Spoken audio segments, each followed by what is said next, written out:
Bismillahirrahmanirrahim. Assalamu alaykum, hurmatli televizor ko'ruvchilar. Istiqlol kundalik xabarlarimizni ko'rishinglarni qizg'in qarshi olamiz. Men Abdullah Yalqin.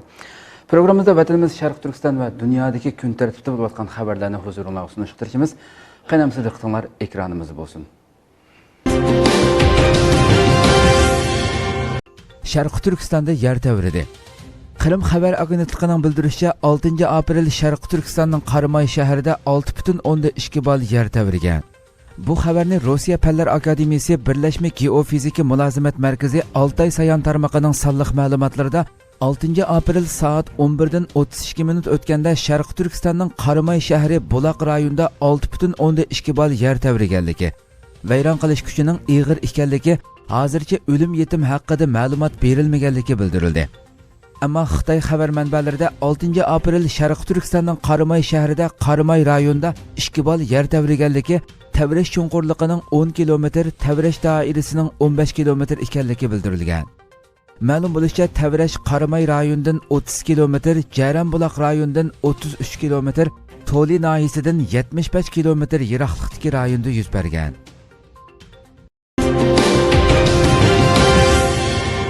Angliya Xitoydan setib olgan sinoq qutilaridami virus payqaldi. Eng yangi xabarlar to'rining 6 apreldagi xabarda bildirilishicha, Angliya Xitoydan import qilgan sinoq qutilaridami o'xshashli virus payqalgan. Xitoy virusi g'arb davlatlarida 1.250.000 dan ortiq kishiga yuqib, 70.000 ga yaqin kishining o'lishini keltirib chiqargan bo'lib, g'arb ellari virusga qarshi turish uchun tibbiy buyumlarni Xitoydan import qilishga boshlagan. Biroq Xitoydan keltirilgan tibbiy buyumlarning ko'pinchisining sifat o'lchamiga yetmaydigan nachar buyumlar ekanligi, hatto butunlay saxta chiqayotganligi oshkorlanayotgan kunlarda amdilikda sinoq qutilarida virus payqalganligi haqidagi xabarlarmi orqa-orqadan chiqishga boshladi va kishilarni sarosimaga soldi.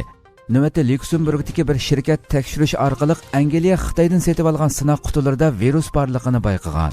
Avstraliya amaldorining bildirishicha, Avstraliyada yaqinda Xitoydan import qilingan 800.000 tal maskada masala bo'lishdan boshqa yana virus borligi bayqalgan.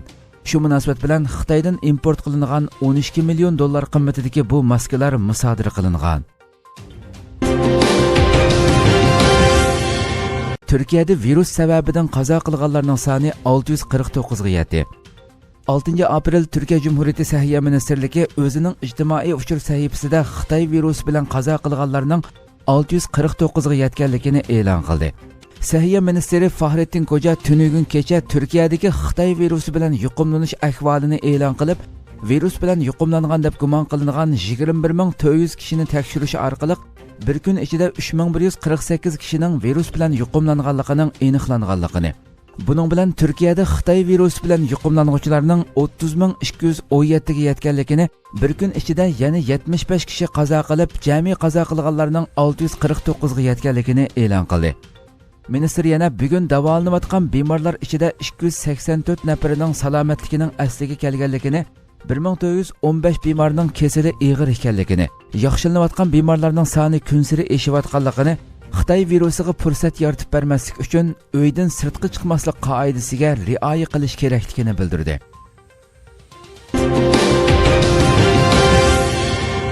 Xitoy askar qo'lida to'mirning sunuqi bo'lmagan Uyg'urlarni o'qqa tutganligini oshkorladi. Zimiston to'rining 6 apreldagi xabarda bildirilishicha, harbiylikdan chekingan bir necha Xitoy askar Xitoy doiralarining Sharq Turkiston va Tibetdagi vahshiy qilmishlarini oshkorlagan. Ismini oshkorlashni xohlamagan mazkur askarlar Zimiston to'rining ziyoratini qabul qilib, burun ijro qilgan bir qism vazifalarni so'zlab bergan. Bir askar 2013-yili yozda Sharq Turkistonning ma'lum tog'liq rayonida 100 dan ortiq Uyg'urlarni qirib o'tganligini, ularning qo'lida to'mirning sunuqimi yo'q ekanligini, orasida kichik bolalarning borligini, ularni ig'ir tipdagi qurollar bilan o'qqa tutganligini oshkorlagan. Uning bildirishicha, harbiy qo'mondonlar ularni harbiy manevr uchun deb apargan bo'lib, voqeadan keyin askarlarga buning amonlikni qo'g'dash uchun ekanligini aytgan. Yana bir fujialik askar o'z komandirining bir necha yil burun Sharq Turkistondagi bir qirg'inchilikqa qatnashganligini so'zlab berib mundoq degan.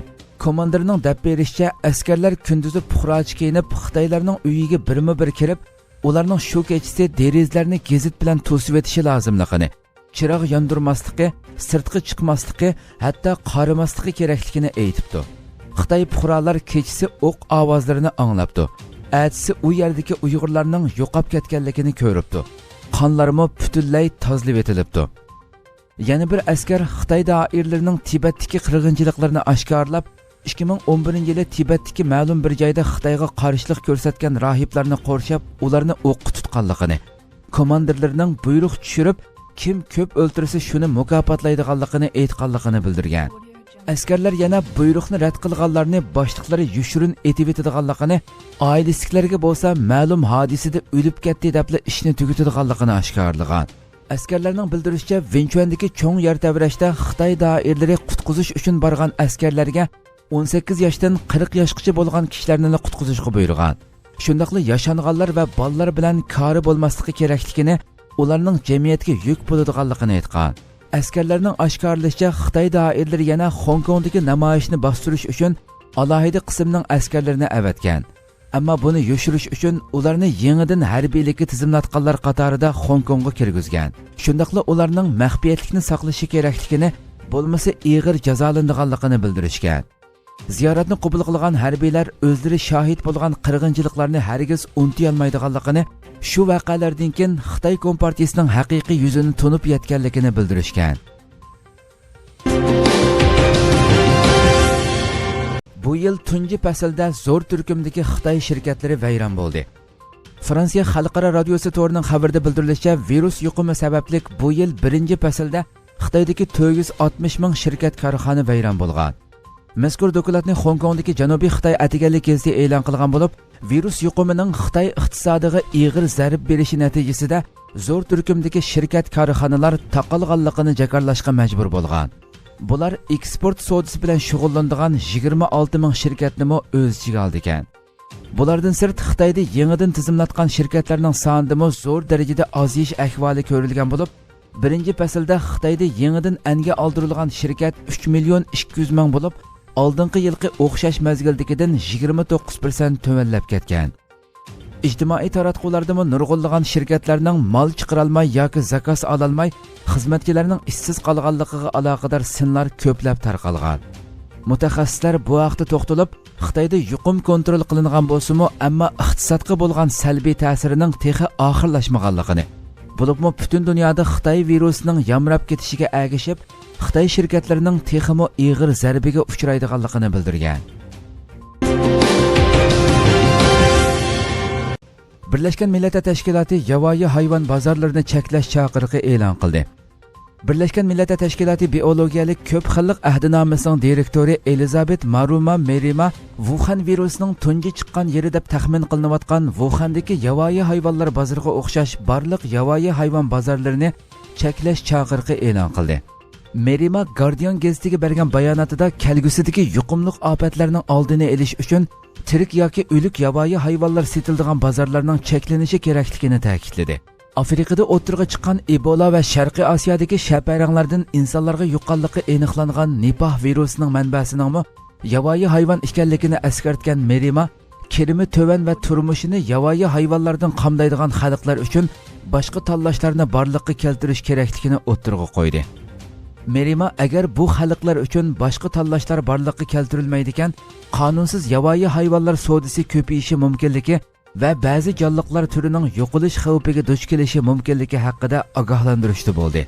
Dunyo miqyosida yuqumli ofatni keltirib chiqargan Wuhan virusi tunji qitim Xitoyning Xubey o'lkasiga tava Wuhan shahridagi yovvoyi hayvon va hayvonot mahsulotlari sotiladigan yemaklik bozorini ziyorat qilguvchilarda ko'rilgan edi.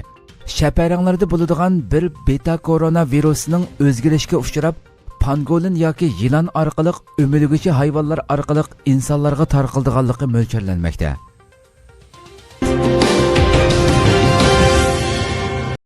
Xitoyda Wuhan virusi yuqumi qayta bosh ko'tarishga boshladi. Xitoyda Wuhan virusi yuqumi qayta bosh ko'tarib, Xitoy rejimi quruqliq chegarasini kontrol qilishni kuchaytirganligini e'lon qildi. Reuters agentligining xabar qilishicha, Xitoyda 5-aprel kuni 39 nafar yangi virus yuqumdori bayqalib, yuqumdor soni 4-apreldagidan eshib ketgan. Xitoy doiralari 4-aprel kuni bayqalgan rasmiy yuqumdorlarning 30 nafar ekanligini e'lon qilgan edi. Reutersning bildirishicha, Xitoyda yana hech qanday kasallik alomati yo'q yuqumdorlarning soni ko'paygan.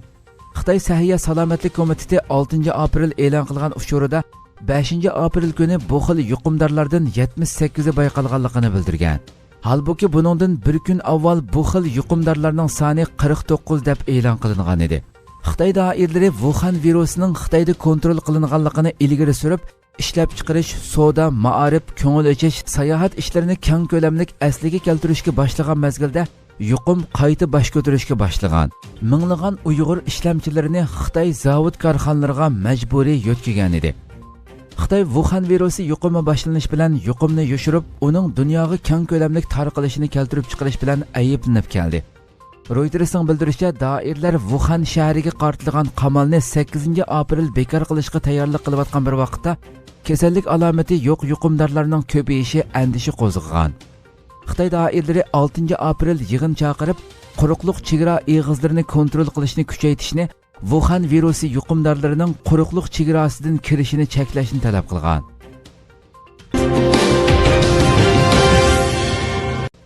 Sharq Turkistonda sayohatchilik Uyg'ur madaniyatining oxirgi izlarini yo'qotmoqda. Amerikadagi Wired Tor jurnali xabar e'lon qilib, Sharq Turkistonda sayohatchilikning Uyg'ur madaniyatining eng oxirgi izlarini yo'qotayotganligini ilgari surdi. Xabarda o'tgan yili Sharq Turkistonda ziyorati bo'lgan fransiyalik Patrik Vakning so'zi naql keltirilib, bu rayonda an'anaviy Uyg'ur madaniyat izlarining asosan g'oyib bo'layotganligi, hozir Uyg'ur ayollarining hijob taqmaydiganligi, har qanday musulmonlik yoki o'ttir sharq tipidagi simvollarning o'chirilganligi, mazkur rayonning hozir butunlay boshqa bir joyga aylanib qolganligi ilgari surilgan. Patrik Vak 2019-yildan burun Sharq Turkistonda bir qancha qitim ziyorati bo'lgan bo'lib, uning ta'kidlashicha, bu qitim uni eng hayron qoldirgani ko'chada 20 yoshdan 60 yoshgacha bo'lgan erkaklarning yo'qligi ekan. Xabarda ularning mutlaq ko'p qismining tutqun qilinib, lagerlarga elib ketilgan bo'lishi mumkinligi ilgari surilgan. Uning qayd qilishicha, rayonda shaharlar butunlay Xitoy shaharlariga aylangan. Shahardagi an'anaviy joylar vayron qilingan yoki saqlab qilinib, ko'ngil ochish bog'chalariga aylantirilgan. U darvaqa Sharq Turkistonning bargancha Xitoy sayohatchilarining sayohatgohiga aylanib kelayotganligi, ularni bu rayonning qumliq manzarasi shundaqli Yipak yo'lining parchasi bo'lgan romantik tarihi jalb qilayotganligini bildirgan. Lekin uning qayd qilishicha, bu xil jalbkorlik bir taraflamalik bo'lib, u Xitoy sayohatchilarining Qumtog' cho'lidek manzaralik rayonlarda Uyg'ur madaniyati va tarixiga g'ayri qaraydiganligi, Uyg'ur madaniyatining ham g'ayrilashtirilib, ham sistemining yo'qotishiga uchrayotganligini ilgari surgan.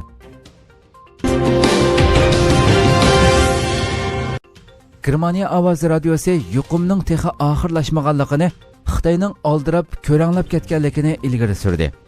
Xitoy e'lon qilgan Wuhan virusidan yuqumlanuvchilar va o'lguvchilarning soni to'g'risidagi ma'lumot davomli gumon va munozara qo'zg'amoqda. 7 aprelga kelganda dunyo miqyosida Wuhan virusidan yuqumlanuvchilarning soni 1,360,000 kishiga, o'lguvchilarning soni 76,000 dan oshdi. Ammo Wuhan virusi tarqalgan Xitoyda bo'lsa, yuqumlanuvchilarning soni 90,000 ga, o'lguvchilarning soni 4,000 ga yetmadi. Yalg'iz Amerikada yuqumlanuvchilarning soni 300,000 dan, o'lguvchilarning soni 9,000 dan eshib, Xitoydan 3 hassa yuqori darajaga yetdi. Yuqumlanuvchilarning soni 130,000 ga yetgan Italiyada o'lguvchilarning soni 15,000 kishidan eshib ketdi. Bu ahvol Wuhan virusi ustidan buyuk g'alabani qo'lga keltirdik deb maqtanayotgan Xitoyning sonliq ma'lumotlariga bo'lgan gumonni barg'ansiri kuchaytmoqda. 5 aprel kuni Germaniya ovoz radiosi yuqum texi oxirlashmadi, Xitoy oldirab ko'ranglab ketdi mavzuliq bir xabar e'lon qildi. Xabarda har xil manbalardan naqllar keltirilib, Xitoy e'lon qilgan yuqumlanuvchilar va o'lguvchilarga doir sonliq ma'lumotlarga ishongili bo'lmaydiganligi ilgari surildi. Yana bir tarafdan Tayvanning Shangbao gazeti bu vaqtda Xitoyning Wuhanda o'lguvchilarning soni oshkora qilgan sonning 10 necha hassiga barobar bo'lishi kerak nomli bir maqola e'lon qilgan. Maqolada Wuhanda tarqatilgan jasad guliga asoslanganda o'lguvchilarning haqiqiy sonining Xitoy e'lon qilgandan o'nlarcha hassi yuqori ekanligi, butun Xitoyda o'lganlarning sonining zodi qanchalik ekanligini hozircha belgili bo'lmaydiganligi, Xitoyning bu jihatda e'lon qilgan har qanday ma'lumotlarga ishongili bo'lmaydiganligi ta'kidlangan. Yuqum texi oxirlashmadi, Xitoy oldirab ko'ranglab ketdi nomli maqolada Xitoy rejimining Wuhan virusini tizginlash ishida oldirab ko'ranglab ketganligi, Virus tadqiqotchilarining mo'ljiriga asoslanganda bu virusning Xitoyda yana portlab chiqish ehtimolligining kuchli ekanligi Shi Jinpingning mag'rurlanishiga texi baldur ekanligi ta'kidlandi. Turkiyada Xitoy melig'i boykot e'lon qilishga ovoz qo'shgan shirkat soni 44 ga yetdi. Turkiyaning Denizli viloyatida boshlangan Sharq Turkistondagi irqiy qirg'inchilikqa qarshi Xitoy bilan bo'lgan tijoratni sanmi to'xtat, Xitoy milini import qilma nomli faoliyatga ovoz qo'shgan shirkatlarning soni tezlikda ko'paymoqda. Uzun yillardan buyon Uyg'urlarni qo'llab kelayotgan Dankrom sut ishlab chiqarish mashina va zapchastlari shirkati xo'jayini Qodir Aqinchi apandi Xitoyga qarshi konkret ishlarni qilish uchun 2019-yili 12-oyning 25-kuni Turkiyadagi barliq shirkatlarni Xitoy milini import qilmaslikka chaqirish faoliyati boshlagan edi. Qodir Aqinchi apandining aytishicha, hozirgacha Turkiyaning har qaysi joylaridan 44 shirkat yozma orqali ovoz qo'shadiganligini rasmiy jakarlagan. Uning aytishicha, Turkiyaning sirtidagi ko'p sonli shirkat o'ziga telefon qilib qo'llaydiganligini ifodalagan. Mazkur shirkatning xo'jayini Qodir Aqinchi apandi o'tgan yilning oxirida Uyg'urlarni qo'llash maqsadida boshlagan bu harakatga hozir ovoz qo'shayotgan shirkatlarning tezlikda ko'payayotganligini bayon qilib mundaq dedi. 2019-yili 12-oyning 25-kuni Denizlidagi 3-4 shirkat Sharq Turkiston uchun nimalarni qila olamiz temasida yig'in ochib, biz Xitoydan import qilayotgan mollarni olmaslik, ya'ni boykot qilish faoliyati boshladik. Bizning nishonimiz 7 oy ichida 100 shirkatning ovoz berishini qo'lga keltirish edi. 4-oyning 5-gacha bo'lgan oraliqda 44 shirkat bizni qo'llaydiganligini jakarladi. Bu shirkatlarning hammasi burun Xitoydan import qilayotgan mollarni Xitoydan olmay, boshqa davlatlardan setib oldi. U bu faoliyatni boshlashdagi maqsadining Xitoyning Uyg'urlarga elib berayotgan besim siyosatiga kishilarning diqqatini tortish ekanligini bildirib, bu maqsadiga yetganligini bayon qilib mundaq dedi. Maqsadimiz Sharq Turkistondagi qarindoshlarimizning erkinlikka erishishi va Xitoyning ularga elib berayotgan zulmining oxirlashishi uchun bir ommaviy diplomatiyani kuchaytirishdan iborat. Xuddi Xitoy iqtisodiy kuchi orqali har qaysi davlatlarning Sharq Turkiston xalqiga bo'lgan hissashtligini to'sgandek, bizning maqsadimizmi Xitoyga iqtisodiy jihatdan ziyon selish orqali Uyg'urlarga bo'lgan besimni to'xtatishdan iboratdir.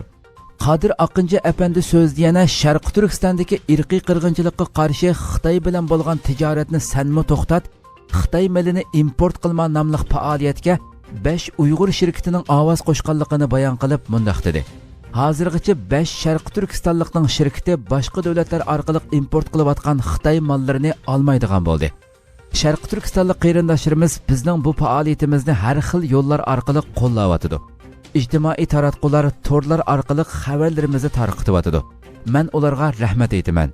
Qodir Aqinchi apandi bu faoliyatini Amerika, Tayland va Malayziya qatorliq davlatlardagi bir qism shirkatlarning qo'llaydiganligini ifodalaganligini, 7-oydan keyin boshqa davlatlarda bu faoliyatni boshlaydiganligini bayon qilib mundaq dedi. Hozir Amerikada ba'zi faoliyatlarni elib beryapmiz. U yerdagi do'stlarimiz muhim shaxslarga bizning bu faoliyatimizni anglatyotdi. Indoneziya, Tayland va Afrikadagi ba'zi davlatlarda buni anglatyapmiz. 7-oyda bizni qo'llayotgan shirkatlarning soni 100 ga yetgandan keyin butun dunyoda Sharq Turkistondagi irqiy qirg'inchilikqa qarshi Xitoy bilan bo'lgan tijoratni sanmi to'xtat, Xitoy milini import qilma nomli faoliyatni boshlaymiz. Toki Sharq Turkistonda turmalarda, jazo lagerlarida yetayotgan qarindoshlarimiz erkinlikka erishguncha faoliyatimizni davomlashtirmoqchimiz. Hurmatli televizor ko'ruvchilar, shuna qilib bugungi xabarlarimiz mush yerda oxirlashdi. Atigi xabarimizni ko'rishgacha sizlarni Janobiy Allohga topshiramiz. Shuna qilib program oxirida ekran orqasidagi barliq xizmatdoshlarimga ko'pdan ko'p rahmat aytaman. Assalomu alaykum va rahmatulloh.